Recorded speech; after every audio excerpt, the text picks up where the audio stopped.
Hello everyone, welcome to episode 188 of Show Viewers. Today we'll be going over Hyrule Warriors Age of Imprisonment. So here, got the physical copy, got obviously Rauru, Knight's Construct, Zelda, then you got Sonia, the Guardian, not the Guardians, but the warriors of each of the tribes, or not tribes, but races. Then you got the back, just kind of displaying some cutscene stuff, and then the spine. Really not spine, it's very subtle in its detail. You probably can't even notice it, but it is a nice little spine. That's one thing I really love about the Switch 2 spines, is actually have art on them, which the Switch 1 spines did not, so that's really cool. I really like that. But yeah, so kind of get into the story. Now, the story isn't really much anything we don't already know based off of what we've played in Tears of the Kingdom. Also, yeah, there's the cartridge. You can't even really discern it well because of the poor lighting, but yeah. So it's just got the little symbol for it. Doesn't really have any much complexity to it. But yeah, so kind of get into the story. Something really that we haven't went over before in Tears of the Kingdom. We see as Zelda ends up going back in time, where she ends up interacting with Sonia and Rauru, and obviously Minoru and all of them, because she has been thrown back to the origins of Hyrule. And we see they kind of go about their interacting. We also see as the Gerudo are attempting to rebel against Hyrule Kingdom, even though they're not technically a part of Hyrule Kingdom yet, but we see that the other tribes are joined with Hyrule. And we see as the Gerudo and Ganondorf end up throwing a rebellion or an attack, but ultimately they end up failing. And due to this attack, we see as Artie, who is one of the Gerudo, ends up like separating or seceding from the main Gerudo tribe that Ganondorf is the leader of. And we see then as Ganondorf goes to Hyrule Castle, swears false loyalty, and then we see as stuff kind of plays out to ultimately Sonia is killed by Ganondorf, her sacred stone is taken, and then we see as the Age of Imprisonment or Imprisonment War breaks out. So through this, we see as Rauru and Zelda ultimately end up rallying the main warriors of the multiple tribes, which we actually get names for now. Kia, who is the Zora warrior, Rafika, who is the crap, I'm blanking.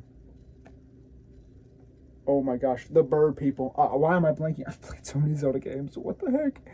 I want to say Naruto.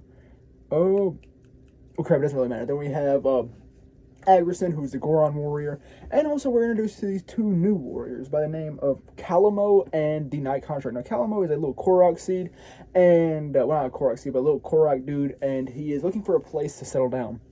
And the Knight Construct was a construct which was resurrected after Zelda ended up coming to this new time, and it ended up becoming the way it is because a part of the Master Sword, a shard of it, actually went back in time with Zelda, and this shard ended up landing within the construct, which caused it to animate into this Link-like construct. So this is essentially the Link stand-in for this game, since Link technically isn't in this game since he didn't go back in time with Zelda.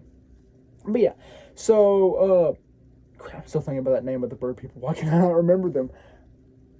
Oh my gosh. Oh, I know they live in Herba. Like, what the heck? Why am I blanking? Is it on the back of this? Oh, no, it is not. Okay, so I'll get back to the speaker. But yeah, so we see as Prison War plays out. We see as Rauru ends up divvying out the sacred stones to everyone so that they can wield more power against Ganondorf and the Archfiends, who are essentially the main bosses of this game. And each of them have like their own unique characters. We have one that is like a more of a water-based, like octopus-looking thing. We have one Grimgara, which is like this big ice dragon. Then we have the one that's near Death Mountain, which has like it's sort of like Grimgora or something like that, and it has like predominantly rock features to it. And then we have Grimgibdo, who is like the final main archfiend that you fight, and it is more Gerudo desert centered, with it being a massive moth that covers itself in sand and all that. But yeah, so we see as ultimately all the archfiends are beaten, then we prepare to go and fight Ganondorf, where also, I forgot to mention another important antagonist is the Forbidden Construct, which is a construct which has been corrupted by Ganon's Blight, and it is attacking, and we actually get to see as it attacks Rauru at one point. Rauru ultimately is able to beat it away, but then it ends up coming back later on when we're in the Gerudo Desert, and it fights the Knight Construct and Kalamo, and then finally it comes back once more later on in the story. So like when we get here to where Ganon has essentially been pushed back to Hyrule Castle. We have an assault on Hyrule Castle, and then Ganon is pushed even further back, ultimately into the depths.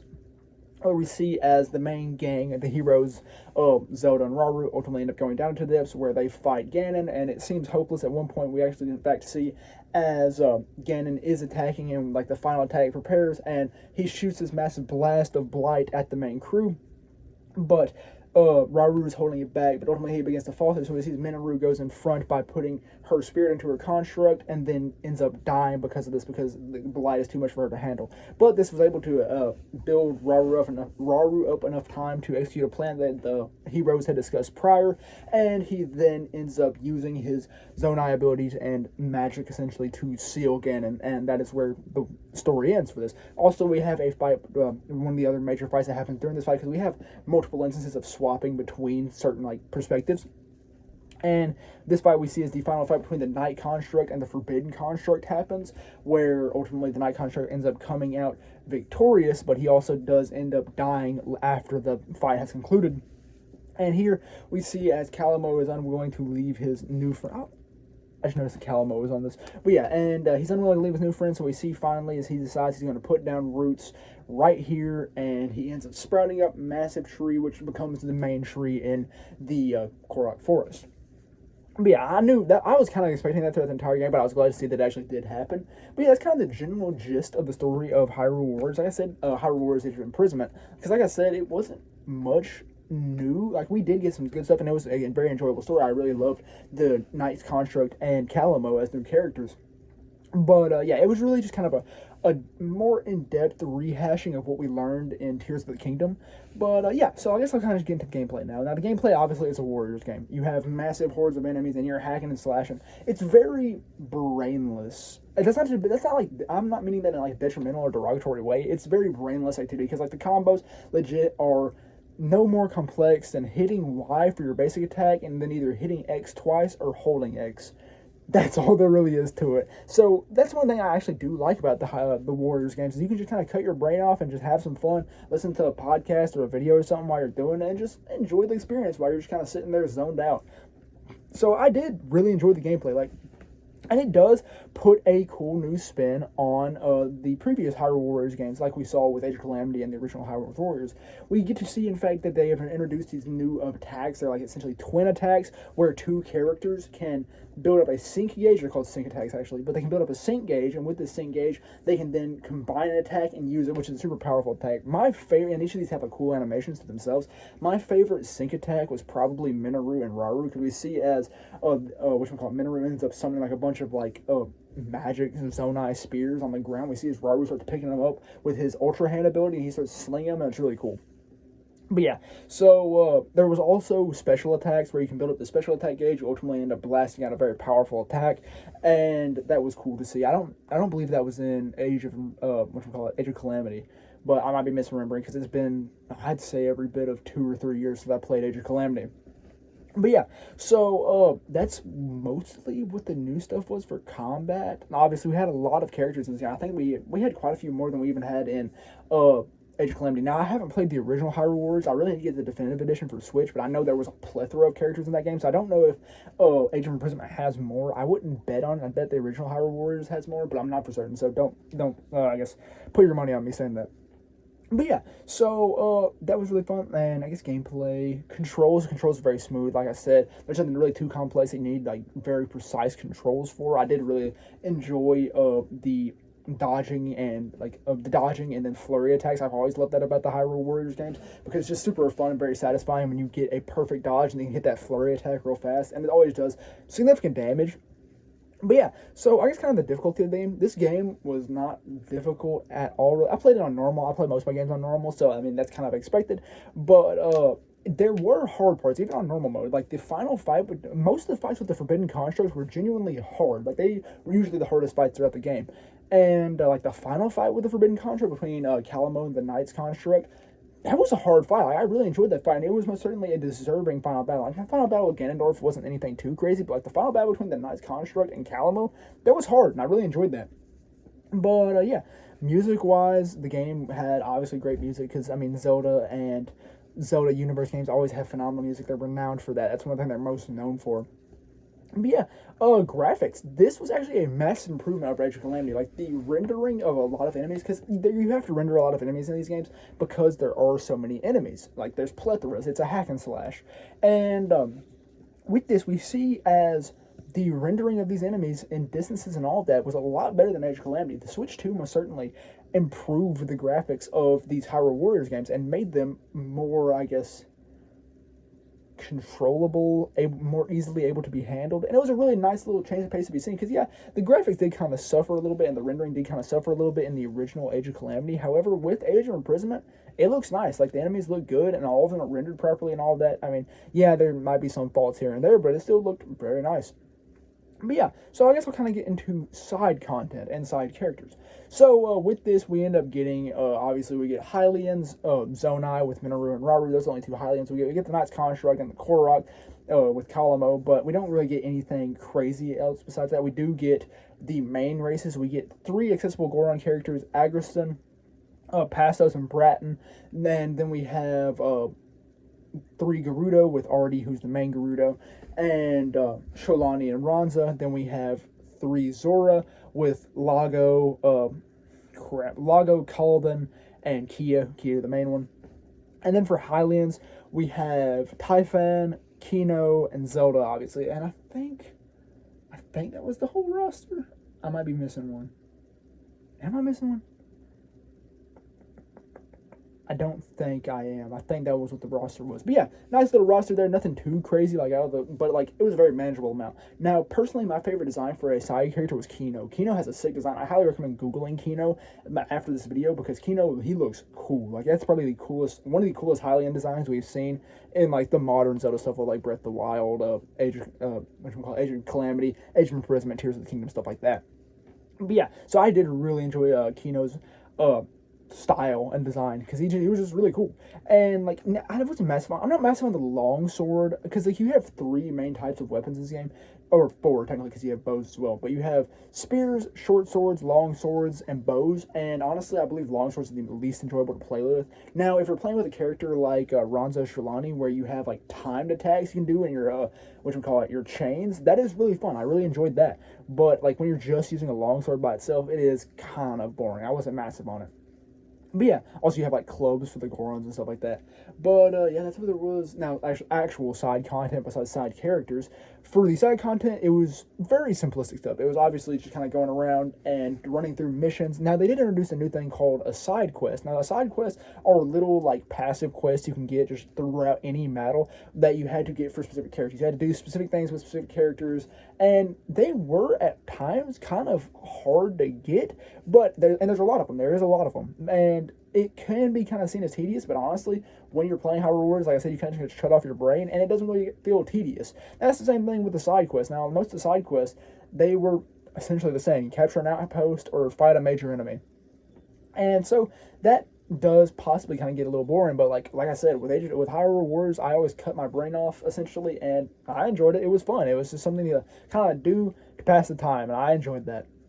But yeah, then like later on, after you end up beating the game, you get post story content, and with this you get a lot of more side quests that are obviously more difficult, and you got to lock in a little bit more. But also you end up getting these bosses. Now, these boss side quests, essentially you're just fighting very strong enemies, or you're fighting what are known as ferocious enemies, which are vicious. No, it's vicious, yeah, not ferocious.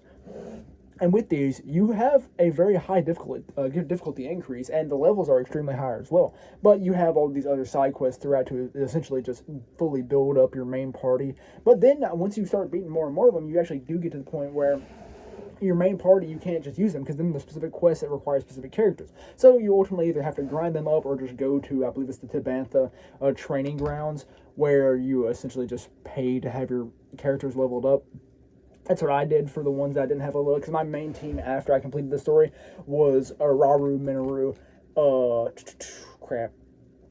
Zelda, and Knight's Construct. And one thing that I liked about the Knight's Construct, once you got him further leveled on, or got him like more accessible, because obviously throughout the land you have little things where you can pay with resources to ultimately like upgrade your character, upgrade their combos, stuff like that, just with the Age of Calamity. And I was really glad once I got the Knight's Construct leveled up a little bit more that he actually got like a rush attack, because you have 3 main attacks. If you're like playing any character, you have like a rush attack, you have an aerial attack, and then you have a shield break attack. And obviously these are used to parry certain red attacks or all of that. And then with the Warriors with Secret Stones, you actually have like a Secret Stone ability you can use, which is decently powerful, but nothing crazy. And I was just really glad that the Knight's Construct got a rush attack finally, because his rush attack came very late game. I believe I'd already beaten the game by the time I got the Knight's Construct rush attack. And it would have been very helpful throughout the actual main story, but it didn't really bother me. But yeah, let me see, did I forget anything? Music, side content, character designs, like I said, there wasn't really any additional lore that we didn't already know, because it just really went over the imprisoning lore. I guess I'll say who my favorite character was throughout the entire game, like actual character wise. I'd probably say Rauru. Rauru went through a lot. Like, he lost his sister, lost his wife after Ganondorf slimed her for her secret stone. Rauru most certainly is my favorite character throughout this entire game, just to see how much he goes through, that he remains honorable and valiant throughout it all. So it was really cool to see as he stayed steadfast. And I would love to see more of Rauru, but I know Raru's story, obviously, it ends once Ganon is imprisoned, and I don't think there's nothing much else to it. Now, we could see, like, a possible game where we see how Sonia and Rauru met, and how, like, the Zonai came to be in Hyrule, and like the foundation of Hyrule. That would be really cool. Also, one thing I forgot to mention was a Hyrule Castle is in fact different from the Hyrule Castle we've seen in Breath of the Wild and Tears of the Kingdom. It is very primitive. It's almost like a ziggurat, like you see in like Mayan and like early Babylonian structures. So it was cool to see, because like it was terraced a little bit, and it was just a very old looking thing. Now, also I forgot one new character we got introduced to was Lenalia, who's essentially like Zelda's maid, or like handmaiden, and she's not really important. Like, yeah, we get side quests after the game for her, which if you complete all these side quests or these little like material collection things, then you get a second credit scene, but like that's not really special. But yeah, I forgot to mention, I did 100% this game. I almost 100% or platinum all of my games. But yeah, this was honestly not a bad 100%. I was expecting it to be a lot more tedious, because it does take a moment to get into. Like, you got to really start to want it. Because, like, I wanted to play a hack and slash. I was like, I'm going to play Bayonetta or something like that. But I was like, no, I actually want a Zelda game too. Because I was between playing Bayonetta and Wind Waker. And I ended up on Age of Imprisonment, because I wanted hack and slash and I wanted Zelda. So I ended up playing it. It took me a moment to be like, I want to play this. But ultimately, once I did get to wanting to play it, it was super fun. I enjoyed it. It was a great little game to just enjoy. But yeah, so like I said, it takes a moment to get into this, but once you actually get into it, it is pretty good. So yeah, I would recommend this game. I personally, I wouldn't rank it higher than Age of Calamity, because I did personally like the story of Age of Calamity more, because it did more unique stuff, and it has like the alternate timeline kind of stuff. So I did enjoy that. I would probably rate this game 5 out of 10. It's nothing crazy. It's not going to blow your socks off. It is a Hyrule Warriors game, and it tells the story of the Age of Imprisonment. It's nothing crazy. Now, a 5 out of 10 isn't bad in my opinion. It's mediocre. It's nothing crazy, but it's just something really, it's a game. It's a good game. I might be gracious and give it like a 6 out of 10, but I don't really believe it's completely deserving of that 6 out of 10. So maybe like a 5.5. But yeah, that's all it really was for Hyrule Warriors Age of Imprisonment, and that's all I really have for episode 188 of Shelf Review. So, thank you very much for watching.